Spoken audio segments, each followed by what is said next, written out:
Let's watch a recent Piers Morgan panel that went pretty viral as journalist Taylor Lorenz sparred with Piers over the murder of the United Healthcare CEO, the Daniel Penny murder, as well as you really see them represent the two sides of this. You know, the lack of empathy towards a billionaire CEO who denies healthcare claims that leads to people dying, and, oh, you know, we shouldn't ever poke fun at or do anything except grieve the dead, despite Piers, of course, never holding that same standard to those who say mock George Floyd, right? Which we'll get into, but first let's see what's said and jump in after. You have a guy who's from the military, who knows how to disarm people, who did exactly what he was trained to do. And then an accident occurred, and it's incredibly unfortunate. But he did not want to let this guy go in case he got up and carried out his threat. Are you really going to try and argue? I don't know if you are. I'm just pointing a question to you, really. But is this really the way it's being framed, as a victory for the KKK? That if you don't think this guy is guilty, you've got racism in your heart? I don't think that that's the dominant position from people like myself who are critical of what happened and who are disappointed in the outcome of the trial. I think it's too simplistic to say that anybody who disagrees with me is a member of the KKK or has beliefs like the KKK. I think that becomes almost like a straw man argument. I think there are a few things that we need to talk about with regard to framing. The first thing is, as you pointed out, Piers, this man is mentally unwell. A few important things to note I didn't get to the last time we spoke about the Daniel Penny story, but responses reminded me that people will support this dude and talk about it and not even actually know what happened. They're just parroting what they heard or saw on like Twitter, right? Daniel Penny puts this guy in a choke, this homeless black man in a choke, as if it's to protect those that he is threatening. He was being like verbally aggressive. So like, sure, whatever. If you want to say that's okay, there's other things he could have done, but whatever, right? All those people he's threatening end up moving away as the train stops within 30 seconds of the altercation beginning and people begin getting off the train. At this point, the threat is subdued. Anyone vulnerable has exited the train and moved away. And if anything, there's like 6 people surrounded, people holding his arms and stuff all there that are ready if he did get up and like try something. But instead, Daniel Penny held in the choke for what is disputed to be either 5 to 15 minutes, somewhere in between then, including after when he was told that the man has defecated on himself, which is a sign of dying, and he was told that as well. And he even held the choke for a minute, a complete minute after the man went limp and unconscious, which you can kill someone in like 7 seconds doing that. Like, this idea that he was trained just makes these actions seem intentional. Like, you should know the difference between like a wind choke and a blood choke, how long you can hold someone in a choke, all of these things. And the act itself isn't what we're calling racist. This is a bit of a red herring, bit of a straw man to say that. I'm sure he was just acting in the moment, whatever. The racism comes from the bias in the judicial system where we know if you kill a black man, you are more likely to get a relaxed sentence, to get less time than if you kill a white man. This is systemic racism, plain and simple. And it also speaks to the need for mental health intervention as well, I think, as this man, probably due to our healthcare system, clearly wasn't getting the help that he needed, and it spiraled to where something like this happened, where then an untrained civilian felt the need to take his life. And this is what MAGA and the right wants to glorify and call like heroism, the proverbial boot on the neck of a desperate, marginalized person who is struggling for their survival. I do believe in the sanctity of life, and I think that's why I felt, along with so many other Americans, joy, unfortunately, you know, because it feels like... Serious? I mean... Joy in a man's execution? Maybe not joy, but certainly not empathy. Because again, we're watching the footage. How can this make you joyful?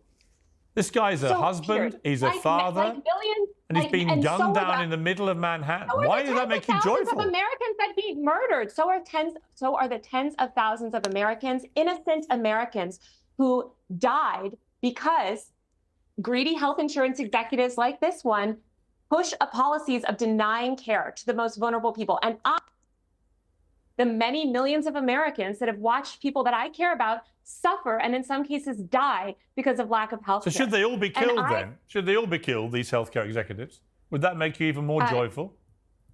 No, that would not. But why not? And, why are you laughing? I think because... Now, this is optically bad for sure how she worded this. Don't get me wrong. But like, can anyone send me a single clip of Piers berating a right winger for them treating the George Floyd murder like this, right? He has Dave Rubin on all the time. Dave Rubin still posts memes of George Floyd, and he never asked him about that or presses him. Tomi Lahren went on pretty racist tirade about the George Floyd thing after all the protests, never mentions it to her before the laugh. And this is something I've talked about as to why we always have to be so much more specific in our wording, and you have to know that any chance that the right has to be like, oh, look, lefty with bad morals, radical left, they're going to take it. Like a lefty goes on a show, it's like, where can we take anything out of context, or where can we get a clip, or, share this across our misinformation machine to like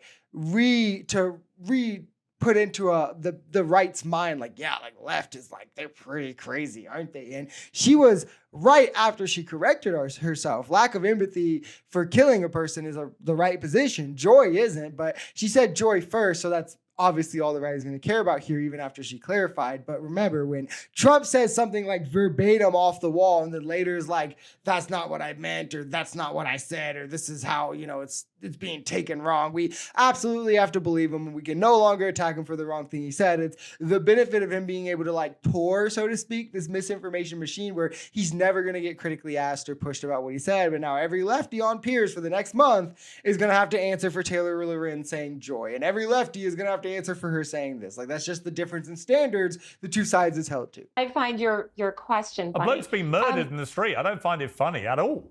I don't find it funny that tens of thousands of Americans die every year, and because they are denied life-saving healthcare from people like the CEO. Now, I want to fix this system.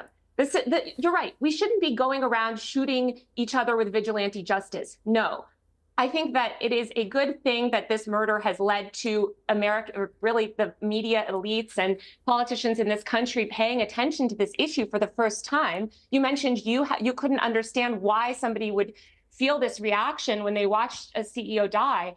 It's because you have not dealt, it sounds like, with the American healthcare system in the way that millions of other Americans have. I've dealt with the healthcare system in various ways in America. Now, I don't know a lot about Taylor's like personal beliefs or whatever. I do know that she's a wonderful journalist from the work I've seen, a former Washington Post writer as well, if I'm correct. So I don't mean to say this about her specifically, because she's not even really doing it here in the clip. But as to how MAGA is trying to paint it, I will say there is some credence to the notion that, going online and rather sociopathically cheering on a death, or like calling for death because it ideologically lines up with like a point or symbolism you want to make, I think it's a bit LARPy, right? And it kind of feels like you're role-playing radical rather than wanting to do the actual things to like enact change. And I mean, because individuals will never enact systemic change. You have to go after the systems. And that's what we need, which Taylor does do a great job to mention here. Again, I'm not talking about her when I say that, and it is why so many people are responding in different ways, but supportive, I guess, or at least in lack of empathetic or sympathetic ways towards this. It's because of what the CEO symbolizes, and it's one of the main facets of class warfare. So, of course, those oppressed by said class warfare are going to have an inherent harder time being sympathetic towards this, which is why, interestingly enough, we also see those calling for sympathy here being the typically more wealthy individuals like Piers himself, or, those top 10% wealth income Republican voters. Because for the rest of us, we would rather focus on the conversation this sparks about the system, about the displeasure people have with it, about how it's failed us and cheating out people's lives in the name of profit, and how Republicans enable this largely, right? And want more of it, rather than bow at the knee for a billionaire who wouldn't have done the same if the tables were turned and we were asking for a treatment that cut too much into his profit, because, hey, that might put a little too much blame on the Republicans.